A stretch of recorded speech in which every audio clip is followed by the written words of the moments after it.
Welcome to Mutual of Omaha's Wild Kingdom. I'm Peter Gross, co-host of the original Wild Kingdom with Marlin Perkins and Jim Fowler. For more than 50 years, Wild Kingdom explored wildlife and our natural world. Tonight's episode, and many others, focus on the timeless value of wildlife conservation. Wild Kingdom played a critical role in changing public attitudes about the importance of animals for the health of our planet and our own quality of life. We challenge viewers to learn about animals and get involved in conservation in their local communities. That call to action resulted in more visits to local zoos, nature preserves, and even observing animals in their natural habitats. And that connection with animals benefits all of us in the Wild Kingdom. So sit back, relax, and enjoy Mutual of Omaha's Wild Kingdom right here on RFD-TV. Mutual of Omaha's Wild Kingdom is presented by Mutual of Omaha, the people who pay.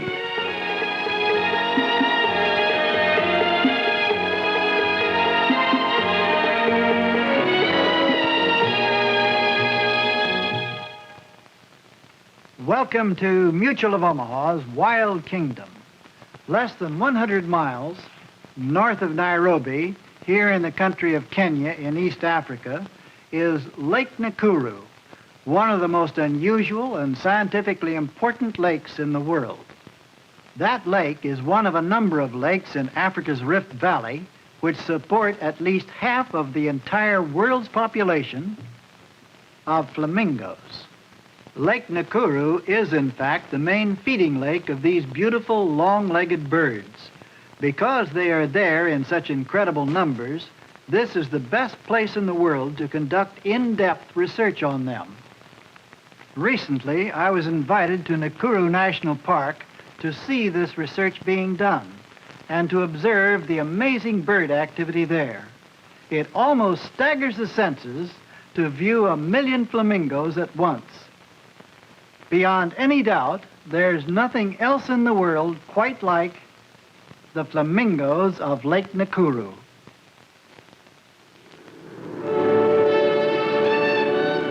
It is a flight of about 20 minutes from Nairobi to Lake Nakuru. Pilot Alex Irwin is careful to stay above the normal flying pattern of the flamingos at the lake. It's awe-inspiring to see literally millions of these birds forming dense pink-colored islands of themselves as they wade in shallow water near the shores of Lake Nakuru.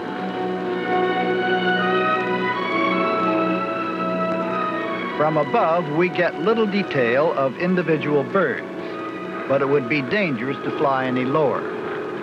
To do so would startle the big birds into explosive flight, and collision with them would result.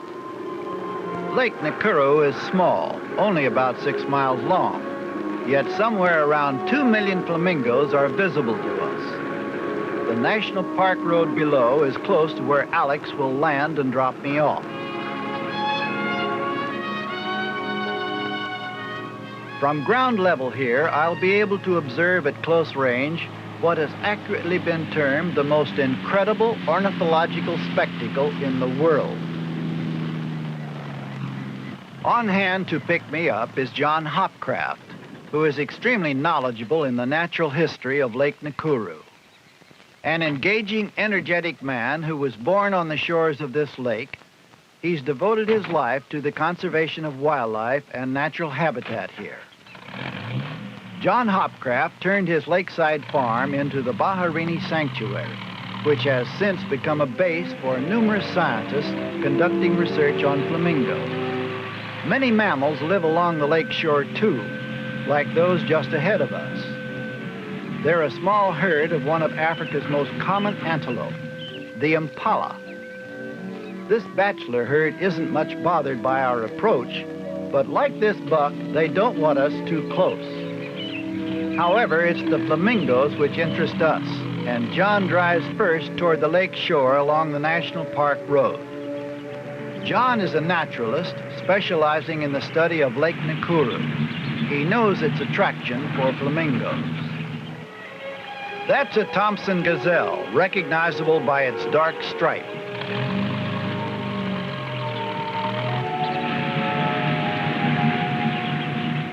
These birds, according to John, require 400,000 pounds of food daily. It's as hard to understand how this small lake can provide food enough as it is to see how collisions are avoided with many hundreds of thousands flying simultaneously. Most abundant are the lesser flamingos, and Lake Nakuru is the main feeding lake for them.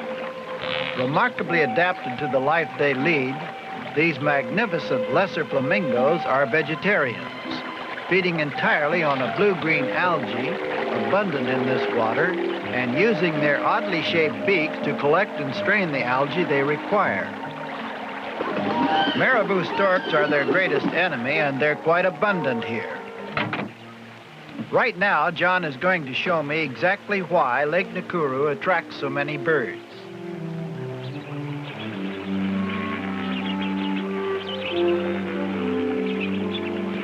We'll wade into the shallow feeding area where John will use his collecting equipment to take a study sample of the minute life forms in this water.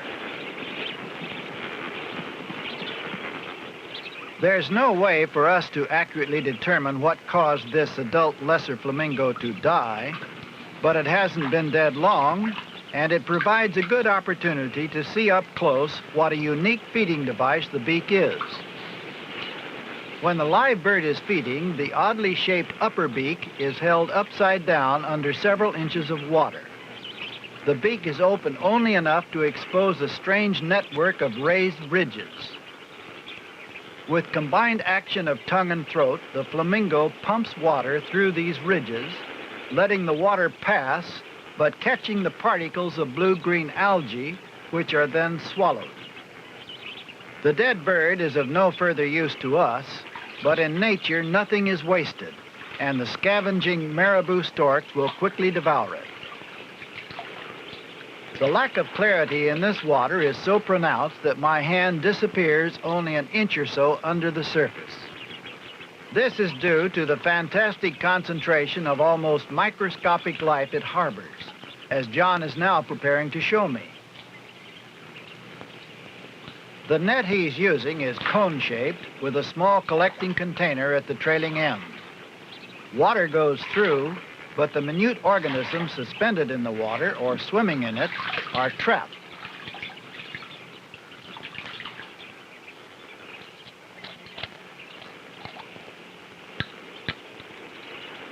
As soon as we transfer this material from the container to a small jar and add a little more water, then we can see quite clearly what a seething mass of plant and animal life, including tiny fish, abounds in Lake Nakuru's waters. But mostly it is suspended particles of blue-green algae and an assortment of insect larvae and copepods such as minute freshwater shrimp. Little wonder there is food enough for the hordes of flamingos which feed here. It's time now for us to resume driving to the end of the lake where one of the world's foremost ornithologists is conducting research on flamingos from his campsite on the shores of Lake Nakuru.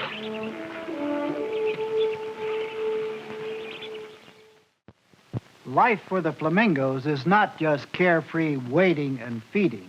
They must be constantly on the alert for their greatest enemy, the huge marabou stork.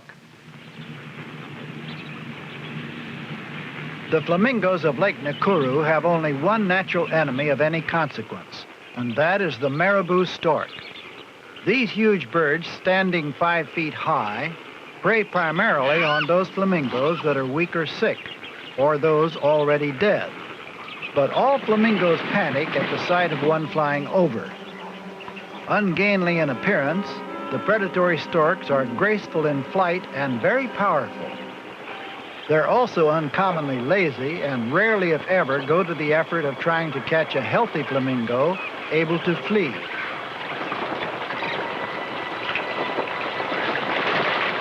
The flamingos, however, don't realize this.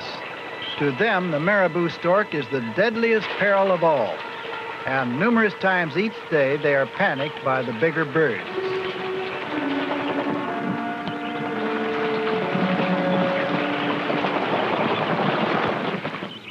From the looks of this group of marabous, it appears that a stork would rather steal a flamingo carcass that another stork has claimed than go find one of his own.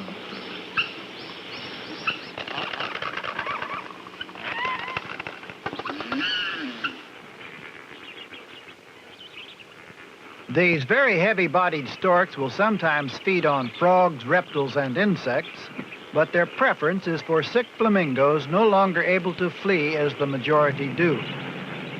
This marabou has set out on a hunt, and his object is to find a weak or dying bird somewhere among this vast multitude of flamingos.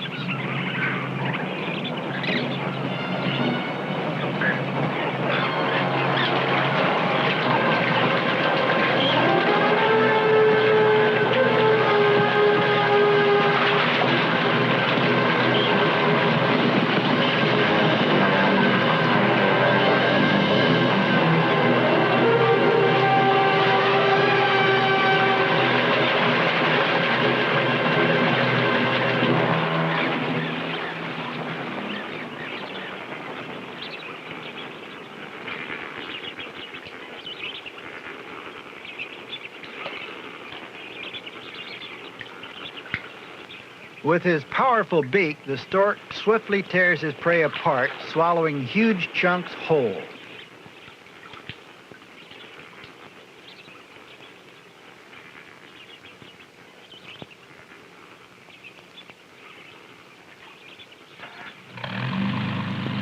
We're on our way again to the Vaharini Sanctuary.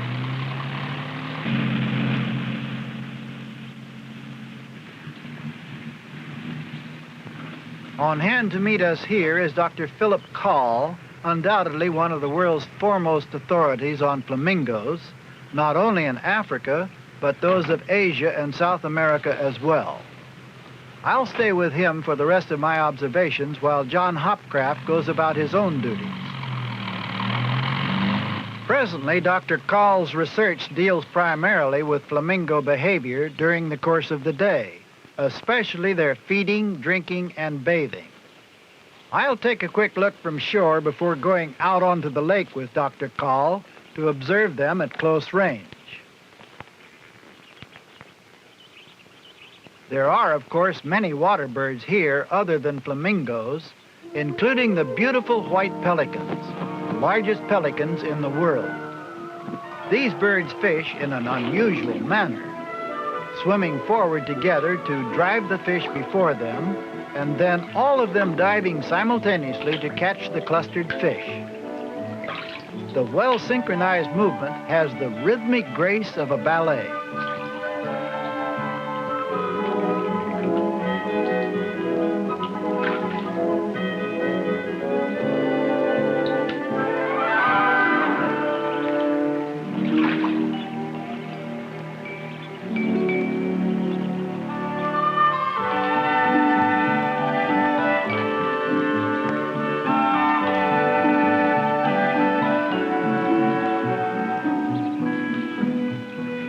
Here, where the pelicans are fishing, the water is fresher because it is closer to where the Anderat River empties into Lake Nakuru.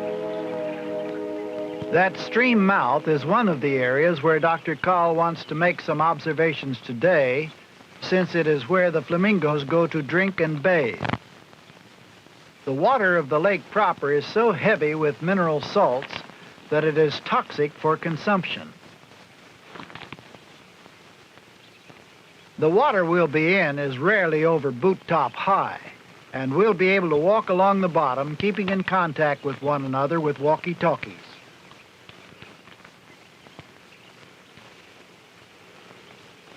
We should be able to approach the birds closely, since we'll be inside these floating blinds which Dr. Kahl has rigged. Flamingos do not normally nest here at Lake Nakuru, according to Dr. Kahl, but rather at remote Lake Natron in northern Tanzania, and their whole nesting pattern is very erratic. Some years, no breeding occurs at all. We're just about ready to head into the lake as soon as Dr. Kahl gets into position himself and gets his equipment ready.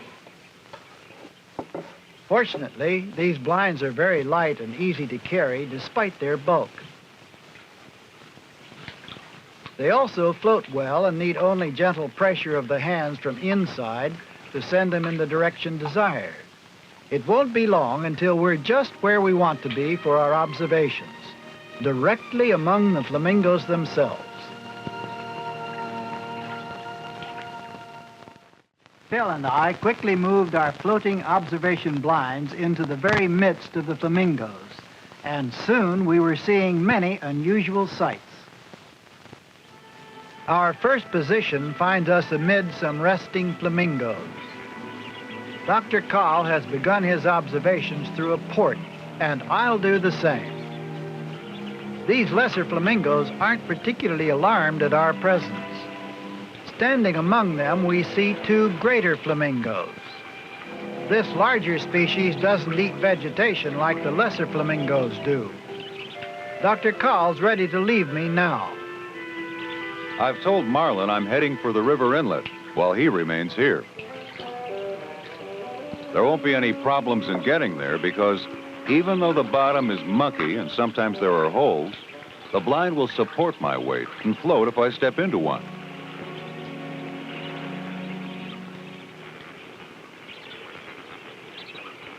While I'm moving away, Marlin will continue his observations here.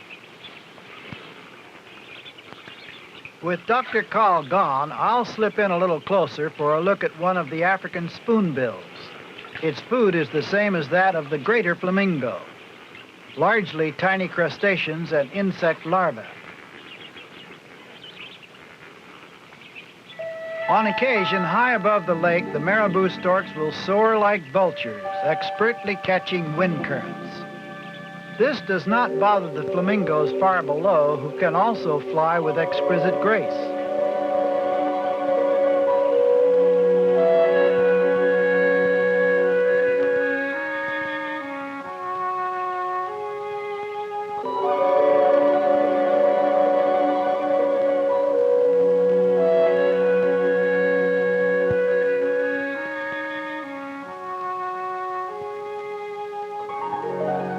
Normally, these flamingos live 40 to 80 years, but pollution from nearby farms and cities may sharply lower that lifespan.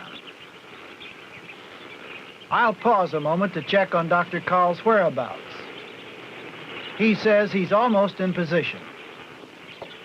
The Inlet Inlet, where fresh water empties into Lake Nakuru, is not far now. And already up ahead of me, I can see that the character of bird life has changed. Since this water isn't so alkaline, many different species congregate to feed on fish and crustaceans. Most apparent at first are the beautiful crowned cranes, which are common at this inlet.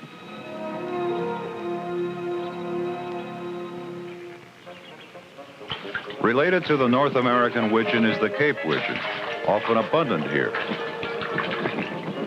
and not in the least bothered by the large white-necked cormorant that has come to rid itself of soda crystals on its plumage.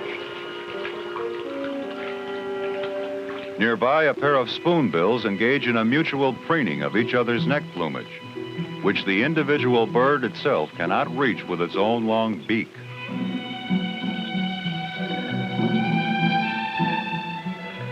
There is little aggression among the water birds congregating here. The spoonbill is ignored by the Egyptian geese and a lone, dozing, pink-backed pelican. The water here is rich with small animal life, which the spoonbill catches by sweeping its beak rapidly back and forth, while close by the cormorant dries its wings. The pink-backed pelican is solitary and pays scant attention to the Egyptian geese, and even less to a single sacred ibis.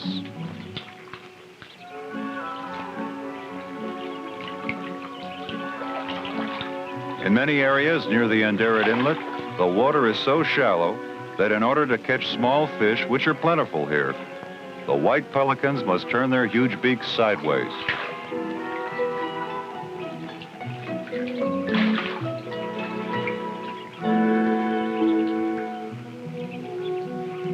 A flock of white-winged black terns, European migrants, rests at the mouth of the Inlet Inlet. And nearby another winter migrant, the black-winged stilt, feeds casually in the shallows. There is always a sense of peace here, even though the search for food is endless. A greenbacked heron is a study in concentration as he catches a small fish that surfaced carelessly. And not far away, a swamp warbler continues to feed her offspring, who is already as large as she. The brilliant colors of a malachite kingfisher are in strong contrast to those of the closely related pied kingfisher. This one is making sure that the fish it has caught is well stunned before attempting to swallow it. There are many kingfisher species in Africa, and all of them are excellent hunters, diving accurately onto prey they spot below and rarely missing their target.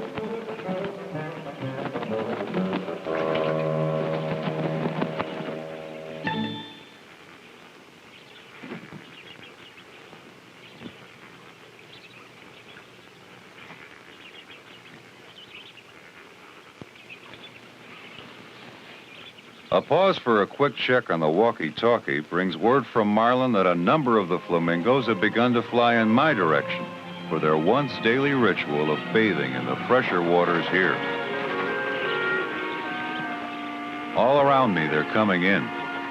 Already, there are some in the fresher shallows, beginning to clean away the salts crystallized on legs and plumage.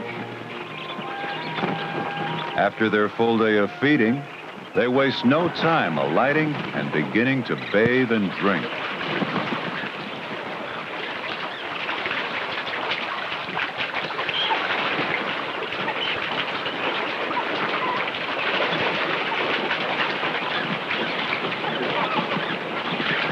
There are some scattered younger birds still in their gray juvenile plumage among the adults. Even though the water is shallow, especially for the greater flamingos, they still manage to practically immerse themselves in it. Despite their abundance, flamingos have many habits that remain a mystery to man. These are the mysteries that are gradually being solved through the research being done here among the flamingos of Lake Nakuru. The research underway at the Nakuru National Park and the Baharini Sanctuary is giving us a greater understanding of an important portion of the world of water birds. The foresight of the government of Kenya in making Lake Nakuru a national park where these birds can live in peace, undisturbed by man, is one more great stride in the conservation of wildlife in Africa.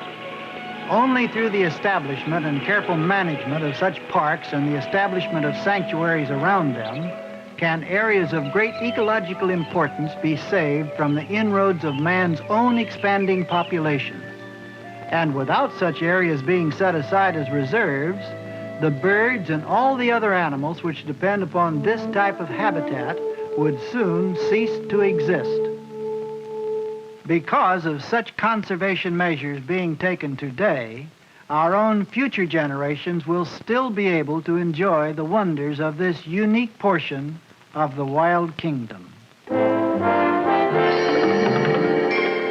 Mutual of Omaha, the people who pay, has presented Mutual of Omaha's Wild Kingdom.